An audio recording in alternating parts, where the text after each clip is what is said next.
હવામાન વિભાગે જે રીતે આગાહી કરી હતી કે આગામી 5 દિવસમાં સમગ્ર ગુજરાતની અંદર વરસાદ થશે તે પ્રમાણે આજે વહેલી સવારથી અને ગઈકાલે મોડી રાતથી અમદાવાદમાં વરસાદી માહોલ બન્યો છે। સતત ગઈકાલ રાતથી અમદાવાદની અંદર ભારે વરસાદ પડી રહ્યો છે। અમદાવાદના તમામ વિસ્તાર પૂર્વ હોય કે પશ્ચિમ હોય તમામ વિસ્તારની અંદર ઘૂંટણસમાં પાણી ભરાયા છે। મણિનગર જેવા વિસ્તારમાં તો બોટ લઈને લોકો ઘરની બહાર નીકળતા હોય તેવા પણ દ્રશ્યો સામે આવી રહ્યા છે। અમદાવાદના તમામ વિસ્તારમાં અત્યારે ઘૂંટણસમાં પાણી ભરાયેલા નજરે પડી રહ્યા છે। એક તરફ જન્માષ્ટમી એટલે કે તહેવારનો ટાઈમ છે, ત્યારે બીજી તરફ મેઘરાજા મહેરબાન થયા છે, તેને લઈને અત્યારે લોકો ઘરની બહાર નીકળતા મુશ્કેલીનો સામનો કરી રહ્યા છે। મહત્વનું છે કે અમદાવાદની અંદર અત્યારે વરસાદી સિઝન જામી છે ને કહી શકાય કે સમગ્ર અમદાવાદની અંદર અત્યારે વરસાદ છે તે મન મૂકીને વરસી રહ્યું છે। અમદાવાદના તમામ જે રસ્તાઓ છે જાણે કે બેટમાં ફેરવાયા હોય તેવા દ્રશ્યો અત્યારે સામે આવી રહ્યા છે। મહત્વનું છે કે હજુ પણ આવનારા દિવસો દરમિયાન અમદાવાદની અંદર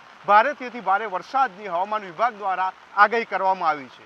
કેમેરામેન પુખરાજ સાથે જયંતિ ચૌધરી, સંદેશ ન્યૂઝ, અમદાવાદ।